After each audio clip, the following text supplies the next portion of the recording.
For those of you who don't know, I'm Norman Woods. I work for the Family Voice. And for those of you who are new to our organization, we're working every day on three things: helping you stay informed, make your voice heard, and elect strong leaders.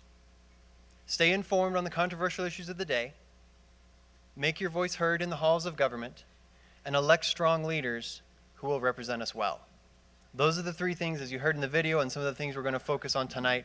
That's what we're passionate about helping you do, as concerned citizens, as people who are ready to stand up. We're technically two organizations in one, Family Voice and Family Voice Action. I think we've got a slide with the two logos.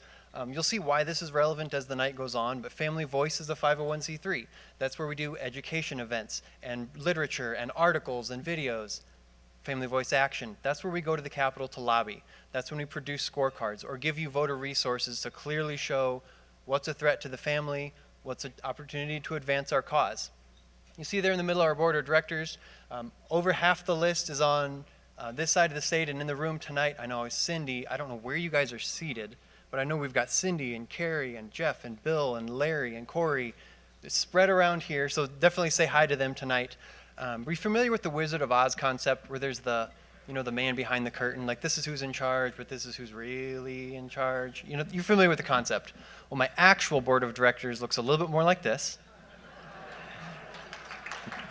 And as you can see, I married up.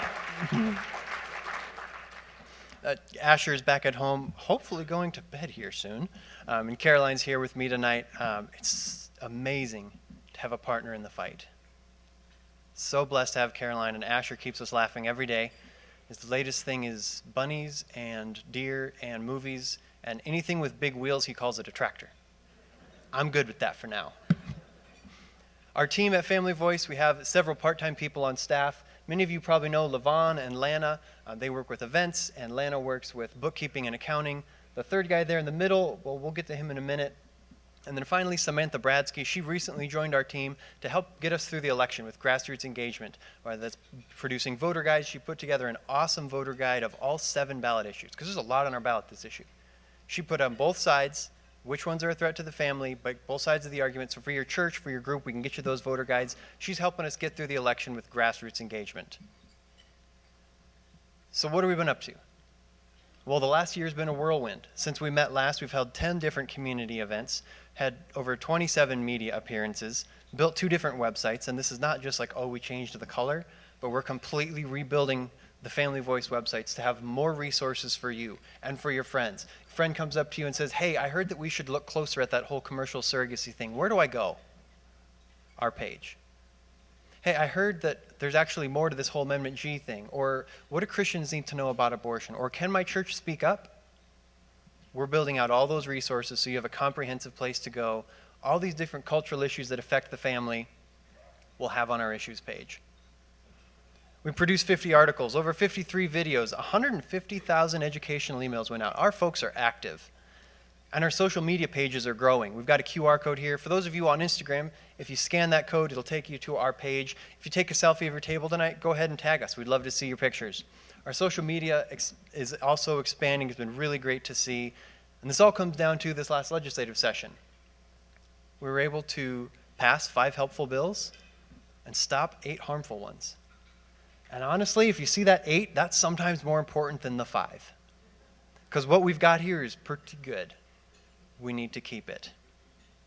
So these are a lot of the logistics, things we've been up to, who's on our team, what we've been logistically doing, why does it even matter? Well, here's where the rubber meets the road. Remember hearing last session, there were legislators that killed a bill that would have sought to protect kids from explicit websites? The committee just kind of voted against the bill. They just kind of disregarded it. They didn't think it was a big deal. They just, But citizens stood up quickly, especially in Rapid City. And they said, no, that was not the right vote. So the legislature responded. They've now done a summer study, which will meet here in a couple days for, I think, their final meeting. You spoke up. You said, no, actually, that was the wrong vote. And the legislators took notice. And now they're putting legislative research into studying the issue. They have committee meetings. Do we need to rewrite another bill? And they're even writing several different bills to see how do we fix this. You stood up. The legislators acted.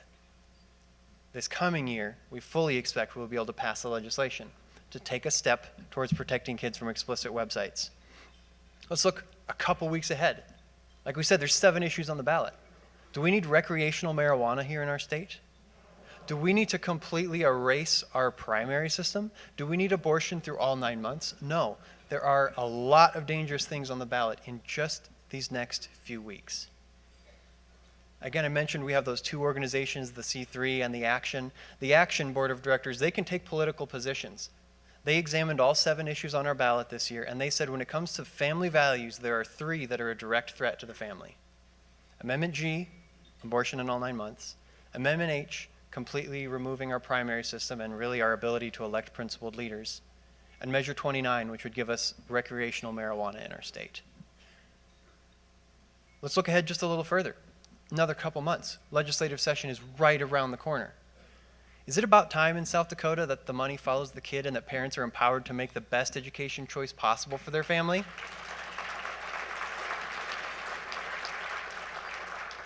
We agree. And now let's go to that little third person we said we'd tell you about. When it comes to the topic of school choice, we've got a video from a friend who would like to say hello tonight. Hi, and welcome everyone to the Stand Banquet. I'm Brian Gosch, former Speaker of the House and Majority Leader in South Dakota. One of the last bills I passed as a legislator was the Private School Scholarship Bill for South Dakota Partners in Education, which now allows up to $5 million a year in scholarships to lower-income families to pick the school of their choice. These concepts and others can be expanded in South Dakota, and I'm very excited to work with Family Voice and other organizations, the governor and the legislature, to do the best we can for South Dakota's education. He's going to be joining our team at the Capitol to help. We're glad to partner with him to push school choice across the line. Maybe it's this year, maybe it's next year. We don't know exactly what the roadmap is, but we know we've got a competent, experienced champion who we're glad to partner with to get us across the line. So there's a lot on the horizon right now. A lot of threats we need to care about, a lot of things we need to be concerned about, a lot of good things that we can get forward. But if we're going to scan the threats on the horizon, we have to talk about abortion. Kansas voters rejected a constitutional amendment that would have given officials the power to restrict or ban abortion. Iowa, the latest state where voters have approved a measure to protect access to abortion. Now let's set the record straight. There's no argument over the choice between peace and war, but there's only one guaranteed way you can have peace, and you can have it in the next second: surrender. Where then is the road to peace? Well, it's a simple answer after all. You and I have the courage to say to our enemies, there is a price we will not pay, there is a point beyond which they must not advance.